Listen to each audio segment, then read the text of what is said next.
Saludamos al economista Víctor Aguilar. Él es el decano de la Facultad de Ciencias Económicas de la Universidad de Cuenca. Doctor Aguilar, quisiéramos iniciar tocando un poco el panorama nacional. En esta semana se han roto los fuegos, a pesar de que no se inicia y está todavía de largo el inicio de la campaña electoral. Han empezado a mandarse mensajes mutuos, realmente rompiendo fuegos entre los dos candidatos. Luisa González retornó de México atacando al presidente Noboa, calificándolo como incapaz de gobernar y un fracaso absoluto. El mandatario Noboa, quien también es candidato, finalista de la segunda vuelta, ha señalado en una entrevista reciente que los mercados le tienen pánico a la candidata del correísmo, que ella ha dicho que va a usar reservas internacionales, que no va a pagar la deuda externa y que se convertiría prácticamente en un antagonista de los inversionistas extranjeros. Quisiéramos su punto de vista, particularmente con esa mirada al estado de situación de la economía ecuatoriana, al complejo manejo que requiere este tema por cualquiera de los dos candidatos y a estos comentarios que se expresan y se dicen públicamente de antemano. Muchas gracias, Gustavo. Siempre un gusto conversar con usted y acercarnos a su audiencia. Sí, realmente empezaron, ¿no? Empezó y no nos sorprende que en lo absoluto que hayan empezado de la forma en la que lo han hecho. Y claro, quizás tocando un poco la hilaridad, ambos tengan razón cuando se refieren al otro en los términos, pero eso tendríamos que verlo después ya con mayor evidencia. Sí es un problema el hecho de que el mercado reaccione, de hecho es muy sensible y reacciona de esa forma ante cualquier rumor, inclusive no se diga ante frases directas, si es que se han dado así de parte de una candidata. El mercado es un tembloroso siempre, porque hay mucho recurso que está en juego y los tenedores y los que son dueños o pretenden ser dueños de parte de la deuda que tiene este país suelen ser muy sensibles ante los comentarios. Si es que se ha dicho que no se va a pagar deuda, eso es entrar en default y eso es, frente al mercado, un pecado capital. Y si es que se ha dicho de alguna forma más o menos certera o a través de indirectas que el mercado va a reaccionar mal ante la ejecución de políticas que no le son favorables, eso sí hay que creerlo, sí es posible, ha pasado antes. Lo que resulta muy preocupante es que se haya dicho que se va a dejar de pagar deuda. Eso no se lo puede hacer, no se lo puede decir, sí se lo puede hacer, pero no se lo debería decir, porque en estas inestabilidades en las que nos hallamos, no creo que sea una buena idea. ¿Qué tan compleja es la situación de Ecuador? Los problemas que tendrá que resolver cualquiera de los dos. Yo creo que es extremadamente compleja, inclusive, aunque las comparaciones no siempre son bienvenidas, pero si nosotros vemos el panorama latinoamericano, ni siquiera latinoamericano, sudamericano, el Ecuador es el país que tiene, exceptuando Venezuela, por supuesto, tiene las mayores dificultades. Acabo de revisar que una economía que solía estar muy por debajo del performance ecuatoriano, ahora se ha dado el lujo, entre comillas, de emitir deuda en guaraníes, es decir, estoy hablando de Paraguay. Eso no había pasado antes, pero eso significa que económicamente ese país está en una mejor situación porque hacer eso significa que está bien visto, que tiene buenos números, que ha mejorado. Con envidia vi que hayan logrado emitir deuda, cosa que nosotros no podremos hacer.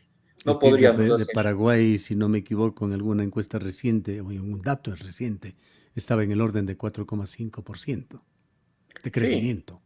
así es, y es un número repito, es envidiable. Y no es un 4,5% de crecimiento resultado de un rebote. No es que el año anterior estuvo mal y está rebotando, no. Más bien ha mostrado estabilidad estos últimos años. Y es algo que nosotros no logramos alcanzar por esta serie de dificultades en las que vemos abocados diariamente, cotidianamente, que no pueden ser resueltos. Y eso es lo que nos deja avanzar. Hay criterios generalizados que podríamos atribuir a la mayoría de analistas económicos, que coinciden en que lo que Ecuador requiere es un programa fiscal sumamente serio, de disciplina absoluta para generar confianza, que baje el riesgo país, que vengan las inversiones, que el país crezca. Las discrepancias vienen en el cómo. Hay desde analistas y economistas que defienden de alguna manera la utilización de la reserva monetaria o que hablan de disminuir determinados impuestos como el IVA para reactivar la economía. Es por allí, por estos temas, en donde surgen las mayores discrepancias. Yo creo que todo esto cae en forma vertiginosa a las decisiones puras y duras de política económica. Es decir, hay que tomar decisiones fuertes porque el problema es fuerte. La disciplina fiscal, claro que es algo deseable, pero la disciplina fiscal implica ser muy exacto, muy quirúrgico en qué es lo que debo disciplinarme. Por ejemplo, no creo que sea una buena idea ponerle cotos o límites a lo que se tiene que hacer en salud y educación. Así que si es que vamos a hablar de, por ejemplo, restricciones fiscales, no deberían ir en esos campos. Sin embargo, y generalmente, de hecho ya lo hemos venido viendo, suelen haber recortes ahí. Entonces, si bien los organismos internacionales, los multilaterales, lo primero que hacen es, quieres dinero, pero haz los deberes en materia fiscal, cuando se llega a un programa de ajuste muy fuerte, muy duro, eso es como darle una medicina muy pesada a alguien que ya está bastante enfermo. Quizás pueda o tenga la posibilidad de recuperarse, pero el efecto de la medicina le va o le podría poner peor. Así que esto es muy quirúrgico, es algo extremadamente complicado, pero hay que tomar algún tipo de decisión ya. No se puede seguir pateando la pelota, es seguir batiendo el mismo lodo y creo que esa es la primera dificultad que tenemos. Es decir, un tema de decisión. Por supuesto que nos afecta que las tasas de interés que tengamos que pagar si emitimos deudas sean muy caras. Y eso es reflejo de, de la calificación de riesgo que tiene este país. Creo que estuvimos en algún momento, en lo más bajo de estos periodos, cerca de los 900 puntos, que ya es bastante alto, pero ahora estamos otra vez bordeando los 1200. Entonces, así no se puede conseguir recursos y al mismo tiempo hacer los otros deberes. Entonces, yo coincido con usted en que hay que hacer algo, quizás en materia fiscal de forma muy estricta, pero tiene que ser muy bien pensado y tiene que ser un plan estable y que dé institucionalidad a este país, porque yo creo que esa es una de las mayores dificultades. Me voy a volver a referir, en este caso, al país vecino, a Perú. En Perú pueden cambiar de presidente 10 o 12 veces con una frecuencia inusitada, pero tienen institucionalidad. Está por carril separado lo económico y lo técnico de lo político. Por eso es que ellos pueden crecer en los términos que están creciendo y nosotros vemos desde cerca, pero con envidia, cómo lo están haciendo. Vayamos por algunas pistas que dan las dos opciones presidenciales. Iniciemos con el presidente de la República, con un cambio de ministro que no dejó claridad del por qué lo hacía, más bien alimentó una serie de rumores y de dudas. Y Luis Alberto Jaramillo, nuevo titular de la economía, que no ha manifestado mayor cosa hasta el momento, quizá para la lectura de los analistas, de los economistas, sí lo haya hecho. Hay algunas pistas que ha dado el nuevo ministro Jaramillo. Por allí sabemos que en esta semana se está tratando en el más alto nivel la concesión del campo Sacha, por ejemplo, o las declaraciones que acaba de dar el presidente de la República en el sentido de que si es que gana la presidencia en forma inmediata, se abriría el catastro minero. Quizás, quizás esa es la respuesta, ¿no? Quizás le resultó al gobierno más operativo el nuevo ministro, es decir, eh, por ejemplo, en el caso de la licitación de Sacha, había un proceso que estaba en el Ministerio de Economía y Finanzas que no salía, pero llegó el nuevo ministro y eso fluyó, fue muy rápido y claro, la licitación de Sacha está ya muy cercana. Y quizás esos términos, los operativos, los darle fluidez a lo que el gobierno quería es lo que motivó el cambio. Pero es de lucubración. Seguramente hay cosas que caen en el campo del rumor y no sabemos a qué obedezca realmente el cambio de ministro.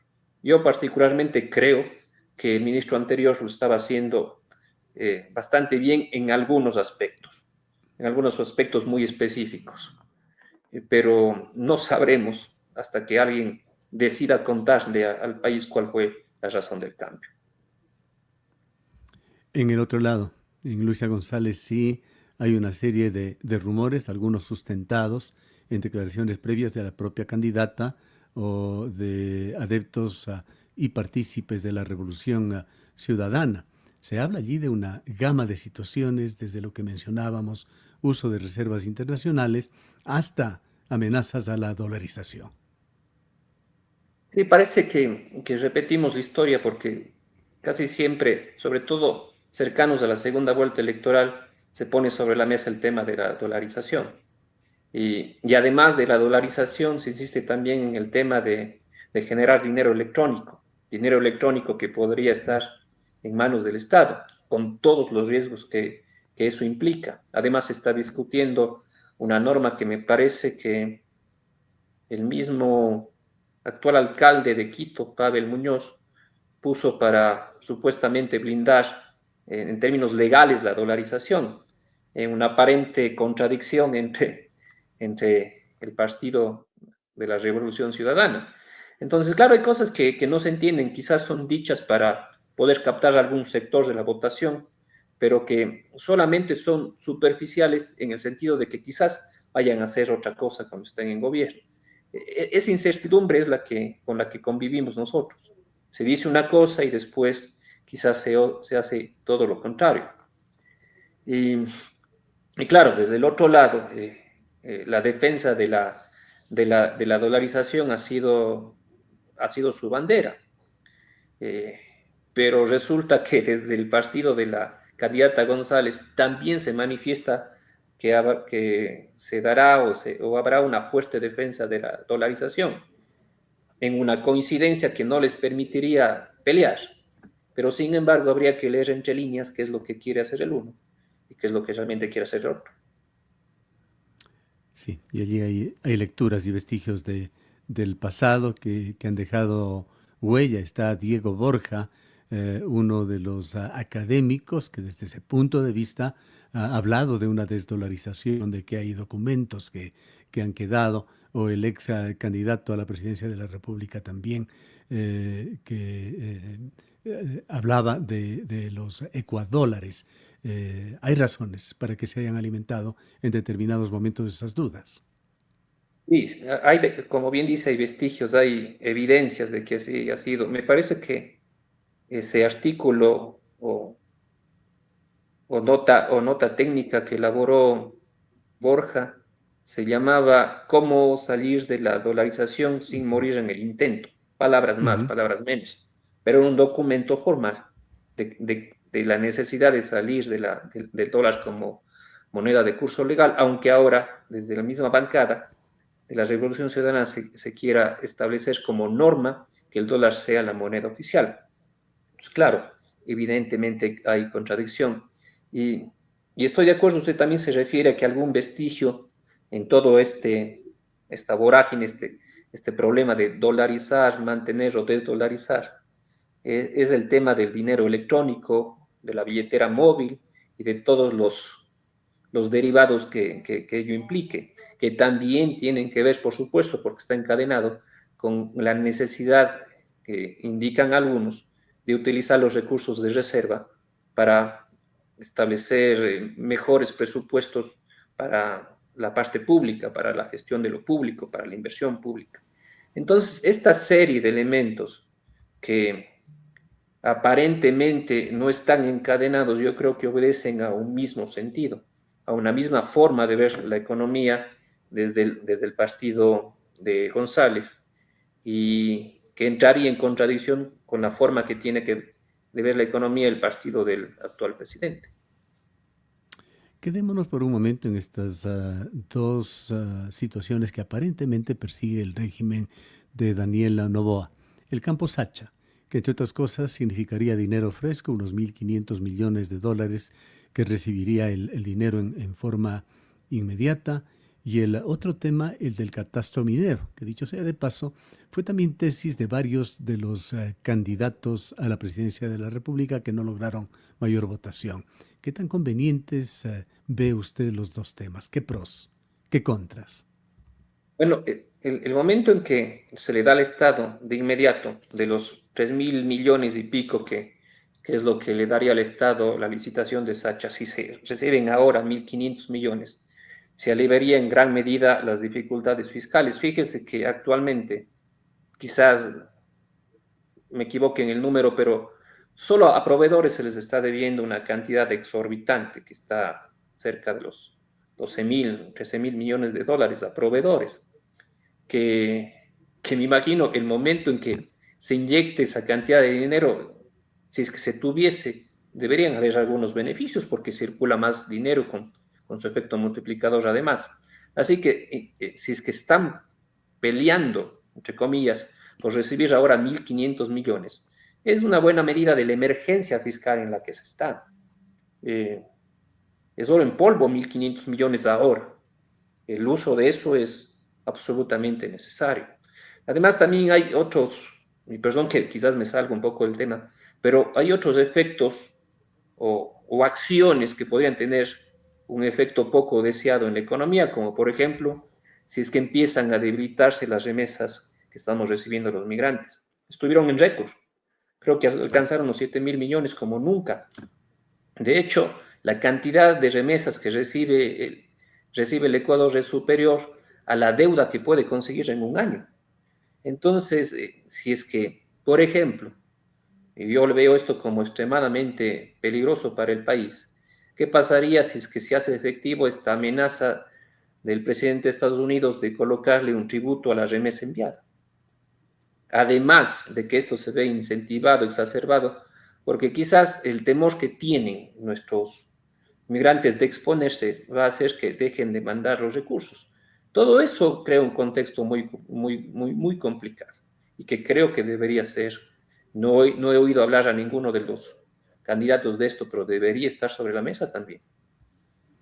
Ahora, esos 1.500 millones de concretarse este acuerdo con la empresa china, con este consorcio chino, realmente serían una gota en sartén caliente. Pues el gobierno requiere más de 5.000 millones de dólares solamente para cumplir con los pagos pendientes atrasados con el sector público, prefecturas, municipios, proveedores, con el Instituto Ecuatoriano de Seguridad Social.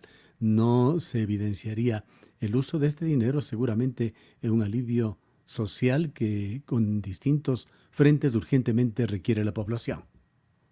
No, no habría alivio social porque los recursos están, si es que se consiguen, están comprometidos en otras necesidades que desde el punto de vista del gobierno son más urgentes. Entonces, no creo que esos 1.500 millones vayan a tener ni siquiera un goteo hacia lo social. No está encaminado así. Pero tampoco creo que algún gobierno logre hacerlo, porque este es un juego de suma cero. Si yo tengo recursos y los destino para un lado, dejo de hacerlo para el otro. Entonces, la decisión es qué quiero yo, en dónde quiero yo colocar el dinero. Tengo estas deudas exorbitantes, internas, necesarias de pago y también tengo que hacerme cargo de la parte social, que necesita también, como nunca quizás antes, la necesidad de inyectarles recursos. Entonces, ¿qué hago?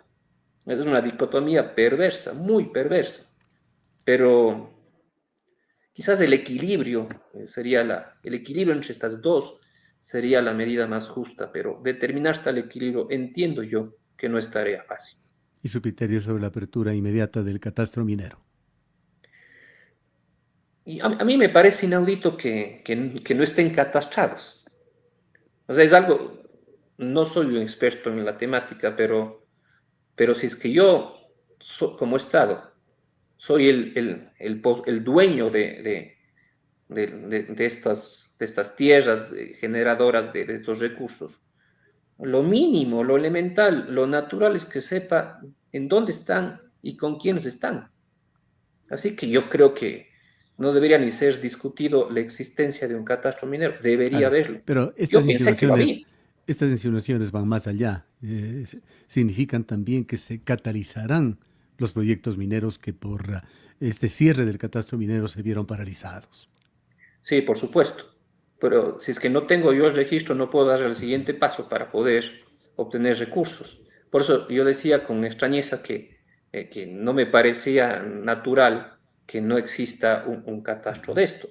Es lo mínimo que debería haber, porque justamente esto permitiría seguir con las siguientes acciones. Porque, ¿cuál es el efecto de que no esté catastrado? Es el no poder hacer lo que sigue, ¿no? El no saber a quién le puedo yo Claro, solicitar son regalías y todos tributar. proyectos congelados. Y son todos proyectos que están congelados o quizás para las cuentas públicas estén congelados, pero como no están catastrados no sabemos si es que están generando algo y el Estado no recibe nada. No, no soy experto, Gustavo, en esto, pero yo entiendo que si es que lo que no está registrado no puede tributar. Un tema final, economista Aguilar. El Consejo Nacional Electoral ha calificado a unas pocas encuestadoras para que consulten al pueblo ecuatoriano qué temas quisieran que se traten en el debate presidencial. Si le llegan a encuestar a usted, ¿qué temas sugeriría? Yo creo que es sumamente urgente, y lo he venido reiterando varias veces, que se trate el tema de las remesas, de la situación del migrante sobre todo en Estados Unidos. Eso es algo que me gustaría saber qué opinan los candidatos. Y un segundo tema que me gustaría que se manifiesten es qué opinión tienen sobre la universidad pública, cómo pueden el Estado invertir en la universidad pública cuando el reparto del presupuesto para la universidad pública sigue siendo, en términos de lo que le corresponde a cada una de ellas, cada vez más pequeño, porque lo que están haciendo es incrementar el número de universidades en detrimento de las que existen, cuando yo creo que lo lógico es fortalecer a las universidades públicas Así que es. ya hay, que ya tienen Es, solera, que ya tienen es presencia. inaudito, economista Aguilar, pero hace una década coincidimos con usted en consejos universitarios. La Universidad de Cuenca tenía casi un 50% más de presupuesto, un 40% quizá. Sí, entonces, pero al mismo tiempo, y esto es perverso porque de alguna manera hay una exigencia de que nosotros podamos atender a más estudiantes, pero físicamente no podemos más si no tenemos el recurso. Hacemos esfuerzos en todos los sentidos. Yo particularmente estoy muy orgulloso de lo que podemos hacer con lo poco que tenemos. Por ejemplo, en esta facultad hemos logrado acreditar carreras internacionalmente sin mayor cantidad de recursos expuestos en esto y hemos hecho varias cosas con lo poco que tenemos, pero la frustración es no tenemos para hacer más y queremos hacer más, pero si ingresan más universidades, cada vez es menor el recurso con el cual podemos gestionar. Bien, le agradecemos mucho por habernos atendido. Con mucho gusto, Gustavo, con mucho gusto. Declaraciones del economista Víctor Aguilar, PhD, decano de la Facultad de Ciencias Económicas de la Universidad de Cuenca.